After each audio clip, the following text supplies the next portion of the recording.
Hai murid-murid Cikgu Dia. Hari ini kita akan belajar satu lagi tajuk dalam buku teks Bahasa Melayu Jilid 1 iaitu muka surat 59.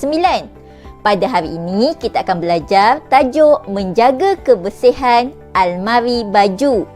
Pada hari ini juga kita akan belajar tentang kata arah. Murid-murid telah bersedia? Jom kita mulakan kelas kita. Standard pembelajaran kita pada hari ini ialah 5.1.4 memahami, mengenal pasti dan menggunakan kata tugas mengikut konteks iaitu kata arah. Objektif pembelajaran kita pada hari ini ialah pada akhir pembelajaran dan pemudahcaraan, murid dapat pertama, menyatakan konsep kata arah dengan betul.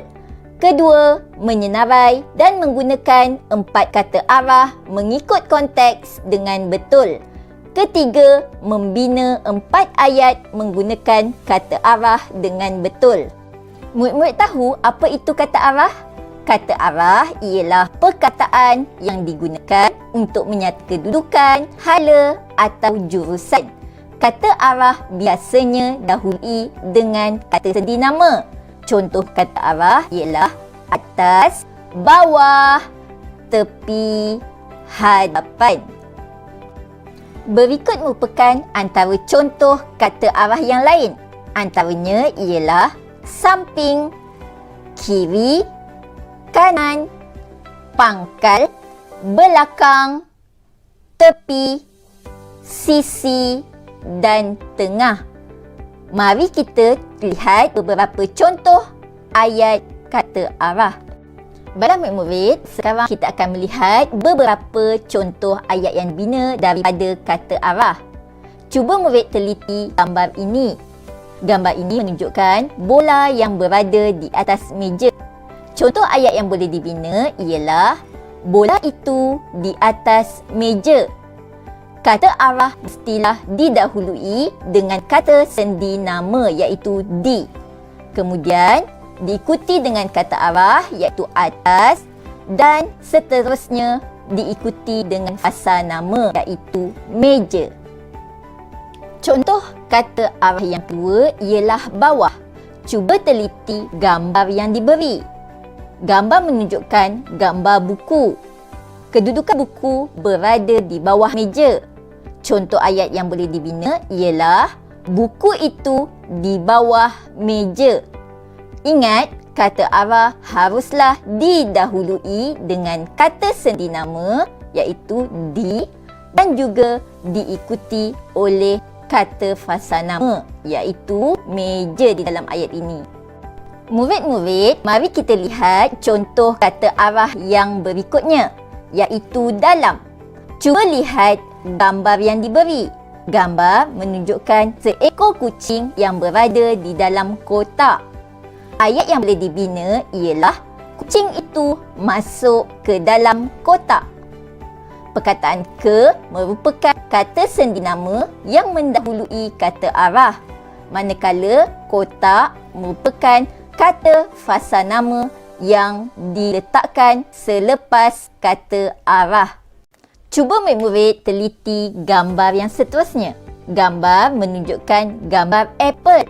Di manakah kedudukan gambar apple tersebut? Buah apple tersebut berada di hadapan kotak.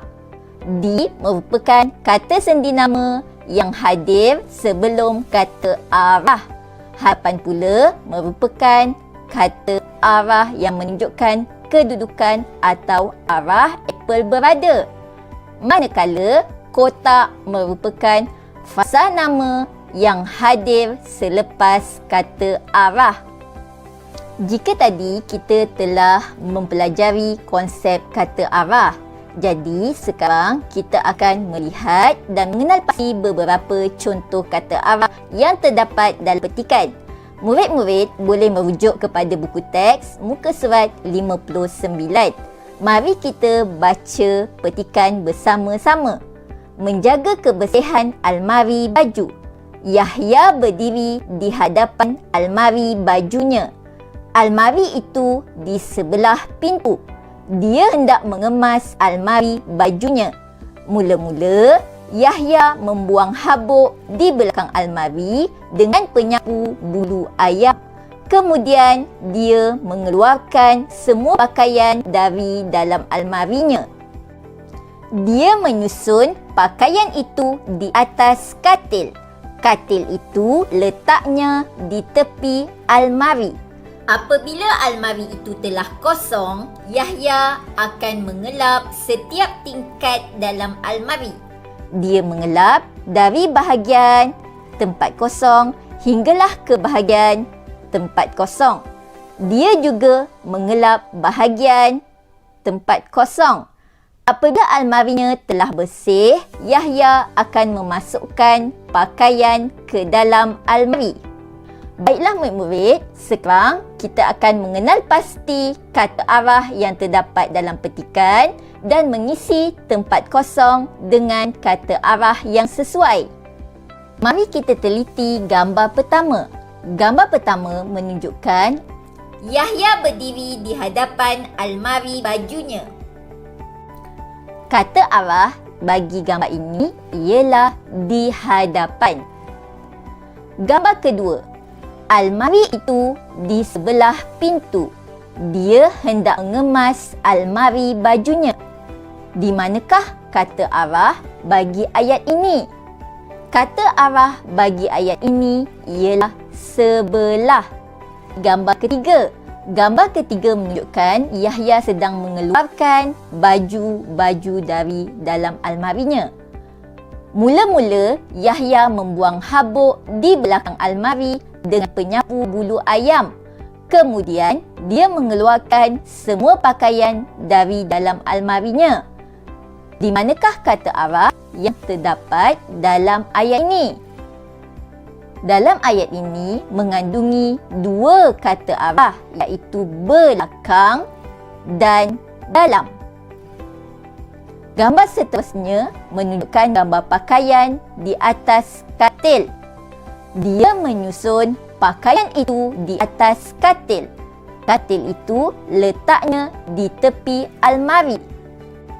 Gambar seterusnya menunjukkan Yahya sedang mengelap almari tersebut. Apabila almari itu telah kosong, Yahya akan mengelap setiap tingkap dalam almari. Dia mengelap dari bahagian tempat kosong hinggalah ke bahagian tempat kosong. Apakah jawapan yang paling sesuai bagi soalan dan tempat kosong ini? Cuba kita teliti gambar. Gambar menunjukkan Yahya sedang mengelap bahagian bawah. Jadi jawapan yang paling sesuai bagi tempat kosong ini ialah dia mengelap dari bahagian atas hinggalah ke bahagian bawah. Dia juga mengelap bahagian luar. Apabila almarinya telah bersih, Yahya akan memasukkan pakaian ke dalam almari. Baiklah murid-murid, cikgu harap murid-murid telah dapat mempelajari dan memahami tajuk pelajaran kita pada hari ini, iaitu kata arah. Antara beberapa perkara yang telah kita pelajari sebentar tadi ialah kita telah memahami konsep kata arah. Kita juga telah menyatakan beberapa contoh kata arah. Dan akhir sekali kita telah melengkapkan tempat kosong dengan kata arah yang sesuai. Murid-murid bolehlah menggunakan kata arah ini dalam kehidupan seharian murid-murid. Jumpa lagi semua. Bye.